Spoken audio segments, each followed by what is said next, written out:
నమస్తే friends, welcome back to honey Anu kitchen. ఈరోజు మన వీడియోలో మల్టీగ్రెయిన్ అంటే మనకు సజ్జలు రాగులతోటి సకినాలను ఏ విధంగా తయారు చేయాలో చూపించబోతున్నానండి. మనకు ఇంతవరకు యూట్యూబ్లో ఎవరు ఈ వీడియో అనేది పెట్టలేదు, కానీ చేస్తే మాత్రం టేస్ట్ మాత్రం చాలా అంటే చాలా బాగుంటుంది. మేమైతే ఎప్పుడు ఇలానే చేసుకుంటాము. రుచి మాత్రం చాలా అంటే చాలా బాగుంటుంది. ఈ వీడియోను చివరి వరకు చూడండి. మీకు నచ్చితేనే లైక్ చేసి షేర్ చేయండి, సబ్స్క్రైబ్ చేసుకోండి. మనకు ఒక బియ్యం పిండితోటే కాకుండా రాగులు సజ్జలతో చేయడం వల్ల కొంతవరకైనా మన బాడీకి పోషకాలను అందుతాయి కదా, కాబట్టి ఇలా ట్రై చేయండి. ముందే మనకు ఒక 3 kgs వరకు రేషన్ రైస్ తీసుకోండి, అంటే దొడ్డు బియ్యం తీసుకొని శుభ్రంగా అందులో రాళ్ళు ఏమైనా ఉంటే వేరేసుకొని అందులో 1/2 కప్పు వరకు రాగులు 1/2 కప్పు వరకు సజ్జలు వేసుకొని ఒకసారి మొత్తం కలుపుకొని వాటర్ పోసుకొని ఒక 2-3 టైమ్స్ కడిగి వాటర్ పంపేసుకోండి. ఎందుకంటే మనకు రేషన్ బియ్యంలో కంపల్సరీగా డస్ట్ అనేది ఎక్కువనే ఉంటుంది, కాబట్టి సాధ్యమైనంత వరకు మనకు 2-3 సార్లు కడుక్కుంటేనే ఆ డస్ట్ అంతా పోతుంది. ఇలా మొత్తం కడిగి వాటర్ పంపేసుకొని మరికొన్ని వాటర్ పెట్టేసుకొని ఒక 4 hours నాననివ్వండి. ఇలా 4 hours నానిన తర్వాత ఒక జల్లె లాంటివి తీసుకొని అందులో వేసుకొని వాటర్ మొత్తం అడిచే వరకు ఉంచుకొని ఈ బియ్యాన్ని తీసుకొని ఒక పొడి బట్ట పైన వేసుకొని ఒక 15 నిమిషాలు ఇలా రబ్ చేయండి. అంటే 15 నిమిషాలు ఇలా ఉంచితే మనకు వాటర్ అంతా ఇంకిపోతుంది, పొడి పొడిగా అవుతుంది.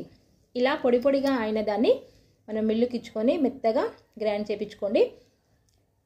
ఇలా చేయించుకున్న తర్వాత జల్లించుకోండి. మనకు పిండి మెత్తగా కావాలనుకున్నప్పుడు కంపల్సరీగా జల్లించుకోవాలి. జల్లించుకుంటేనే పైన కొంచెం బరుకు ఉన్నా కూడా అది మనం తీసేసుకోవచ్చు. మనం సకినాలు చేసేటప్పుడు చాలా మెత్తగా, అంటే మనకు సన్నగా, ఎంత సన్నగా కావాలనుకుంటే అంత సన్నగా పోసుకోవడానికి ఈజీగా ఉంటుంది. చూడండి, పిండి అనేది ఇలా ఉండాలి. 3 kgs రైస్కు 1/2 కప్పు వరకు వాము తడిపి వేసుకోండి, అంటే జల్లించుకొని వేసుకోండి. ఒక పెద్ద కప్పు వరకు నువ్వులు కూడా, ఇవి కూడా గాలించుకొని కడిగి వేసుకోండి. మనకు 1/2 కప్ అంటే కంపల్సరీగా మనకు ఒక 1/2 kg వరకు నువ్వులు తీసుకుంటే మనకి 3 kgsకు కరెక్ట్గా సరిపోతుంది. ఇలా తీసుకొని మొత్తం ఒకసారి కలుపుకోండి. ఇలా కలుపుకున్న తర్వాత దాని సాల్ట్ వచ్చేసి మీ పిడికిలతోటి లూజ్గా 3 పిడికిలు తీసుకోండి. అంటే 3 kgsకు కరెక్ట్గా 3 పిడికిల్స్ సరిపోతుంది. మీకు కొంచెం తక్కువ అనుకుంటే కొంచెం తక్కువైనా వేసుకోండి. వేసుకొని మొత్తం మరొకసారి పిండి అంతా కలుపుకొని ఒక బౌల్లోకి తీసుకోండి.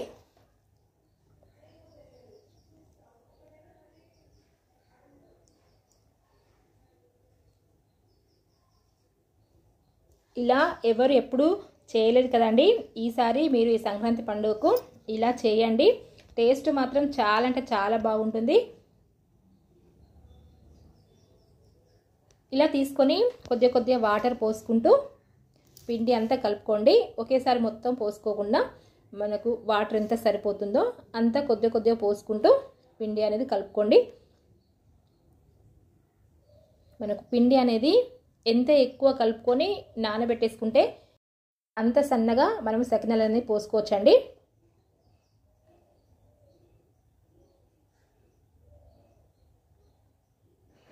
చూడండి, ఇలా కలుపుకొని ఒక 1/2 hour అయినా లేకుంటే ఒక 1 hour అయినా మనం దీన్ని పక్కన ఉంచేసుకుంటే నానిపోతుంది.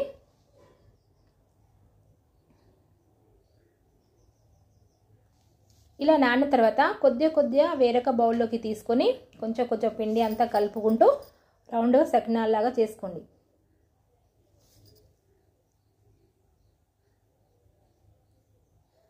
ఇలా మీకు ఎంత సన్నం కావాలనుకుంటే అంత సన్నం చేసేసుకుంటే సరిపోతుంది.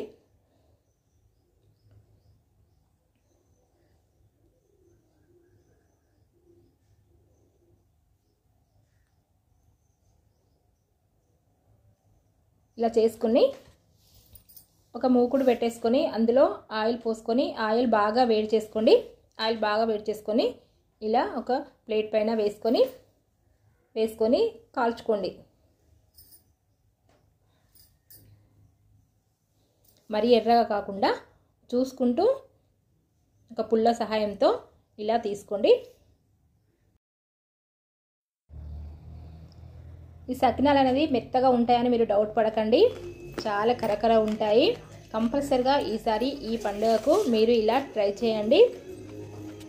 చాలా చాలా టేస్టీగా ఉండే మనకు రాగులతోటి సజ్జలతోటి సకినాలు రెడీ అయింది కదా.